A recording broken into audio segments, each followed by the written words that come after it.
नमस्ते दोस्तों, आप सबका एक बार फिर से स्वागत है आपके अपने YouTube चैनल सत्य सनातन में। आज पूरे दिन से बहुत सारे भाइयों के मैसेज आए और उन्होंने कहा कि मोहम्मद बिन अब्दुल्ला के ऊपर एक नई मूवी आई है, क्या आपके पास में उसका लिंक है?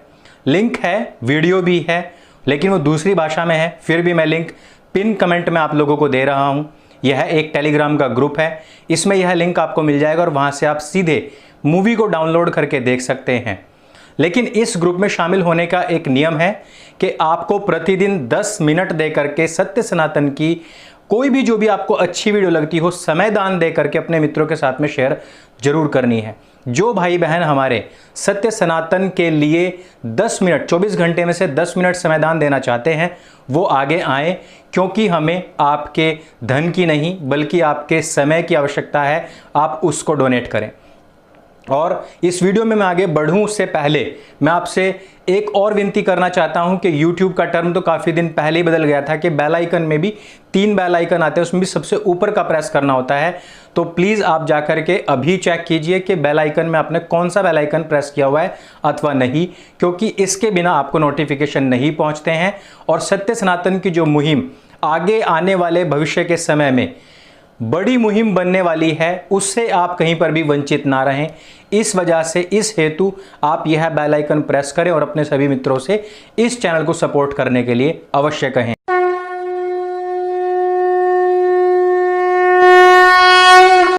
आज का वीडियो क्यों खास है? क्योंकि जब हमने देखा था कि शिवसेना जब महाराष्ट्र में अपनी गद्दी हासिल करने के लिए कांग्रेस और एनसीपी से हाथ मिला रही थी, तभी हमको ये बात महसूस हो गई थी कि अब शिवसेना तो शव हो ही जाएगी, लेकिन जो प्रोपेगेंडा 2014 में यदि इलेक्शन कांग्रेस जीत जाती जो चलाती उस समय पर, अब वो अपने इन राज्यों से चलाएगी जहां जहां पर भी उसको संजीवनी मिली है, जैसे कि राजस्थान में, जैसे कि यहां महाराष्ट्र में। हमारे संविधान में एक अनुच्छेद है, अनुच्छेद 19, और इसमें अभिव्यक्ति की आज़ादी, जो स्वतंत्रता दी गई है, एक्सप्रेशन जो हम कुछ बताना चाहते हैं, दिखाना चाहते हैं, उसकी आज़ादी दी गई है।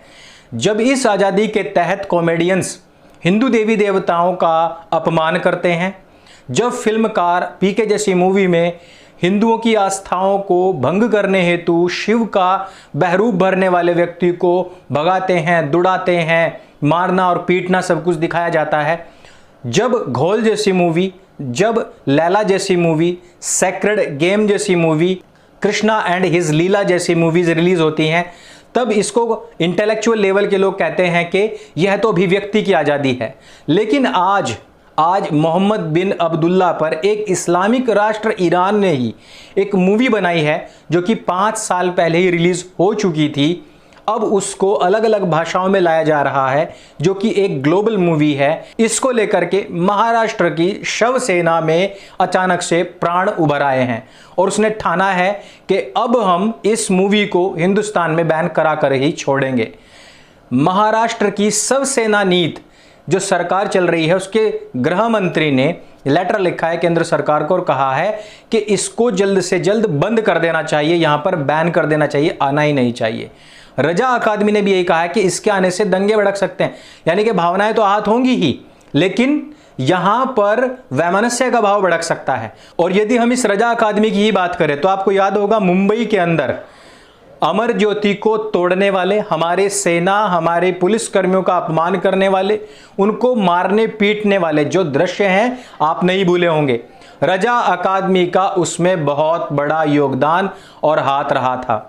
इस वजह से वो कह रहे हैं क्योंकि भावनाएं कहीं पर भी भड़कें, लेकिन दंगा यहां भारत में किया है इन लोगों ने। रोहिंग्याओं पर यदि विश्व में कहीं पर भी दिक्कत आई तो यहां पर इन अकादमी वालों जैसे लोगों ने ही जूतम पैजार किया है, पुलिस वालों की गाड़ियां फूकी हैं और हिंदुओं को धमकियां दी हैं।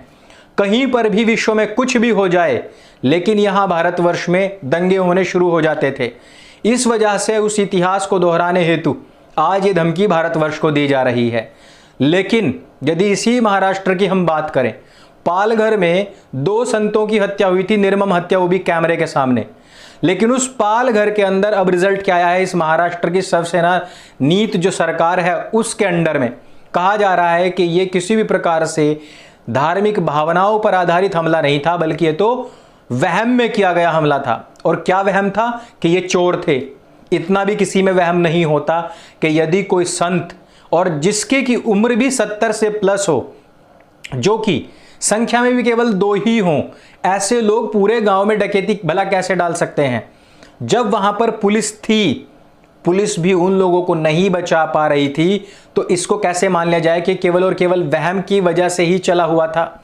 यदि उनका केस उठाने वाले जो वकील थे, उनका एक्सीडेंट करके उनको उनकी हत्या तक की जा सकती है, तो कैसे कहा जा सकता है कि यह धार्मिक भावनाओं से प्रेरित हमला नहीं था? ये वही महाराष्ट्र है जहां पर कभी बाला साहब ठाकरे ने हुंकार भरी थी कि यदि अमरनाथ की यात्रा में जरा सा भी विघ्न आया तो हम यहां पर हज यात्रा रोक देंगे। और दोस्तों, इतिहास इस बात का गवाह है कि इन लोगों ने, जितने भी ये जिहादी हैं और ये भारतवर्ष में विश्व के किसी भी कोने में होने वाले मुसलमानों के साथ में किसी भी घटना के ऊपर यहाँ भारत में आगजनी करते थे, इन लोगों ने स्वयं जाकर के अमरनाथ की यात्रा के जो चाक चौबंद हों इस प्रकार की प्रार्थनाएं की, जाकर के वहां पर ये स्थिति थी। लेकिन उनका ही बीज, उनका खून, उनका रक्त, उनका वंश आगे चल करके आज क्या कर रहा है? जब पूरे भारतवर्ष में, देखो मैं इसमें मुसलमानों की बिल्कुल गलती नहीं निकालता, मुसलमानों में आज ये कुव्वत है, ताकत है, हिम्मत है कि वो सरकारों को हिला सकते हैं। और किन सरकारों को?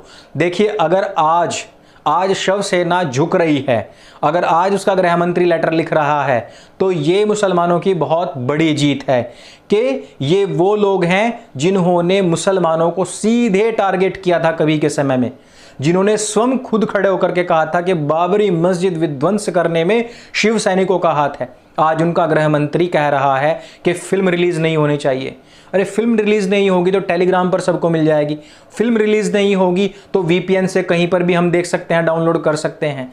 लेकिन यदि गृह मंत्री इस प्रकार के लेटर्स लिखता है तो समझ जाइए कि उन्होंने उस शक्ति को भी झुका लिया है जो यहां भारतवर्ष में एक ऐसी आवाज बन करके खड़ी हुई थी जिसकी हुंकार पर हिंदुओं के रोंगटे खड़े हो जाते थे।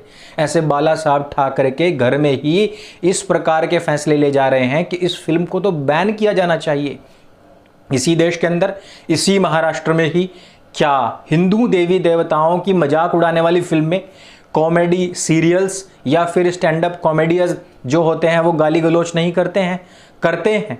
लेकिन ना कभी सरकार जो थी महाराष्ट्र की वो सामने आई, ना कभी वहाँ का गृह मंत्री सामने आए, ना कभी वहाँ की शिवसेना सरकार जो है वो सामने आई, और ना ही कभी उनके पेंगुइन्स सामने आए। उन्होंने कभी नहीं कहा कि भाई युवाओं की डिमांड क्या है, उनकी आवाज़ क्या है, कभी वो सामने नहीं आए। लेकिन इसी महाराष्ट्र से ये बात उभरती है।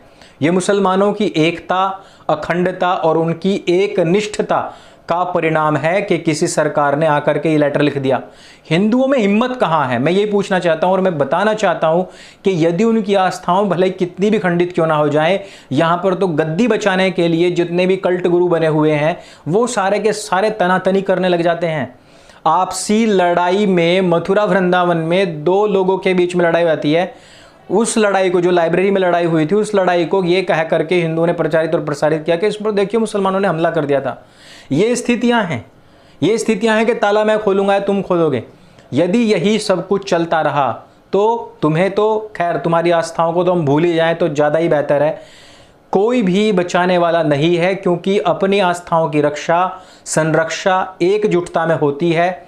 जो व्यक्ति तुम्हारी आवाज़ उठाने योग्य है उसके साथ चलने में ही हित है।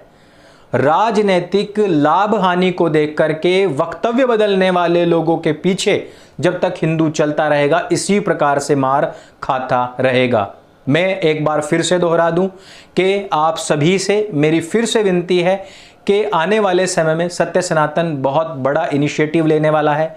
जमीनी स्तर पर कार्य अब शुरू होने वाला है, जो कि हो भी चुका है। मैं जल्दी ही वो कार्य भी आपको बताऊंगा कि इसमें हम कौन सी अगली क्रांति करने वाले हैं।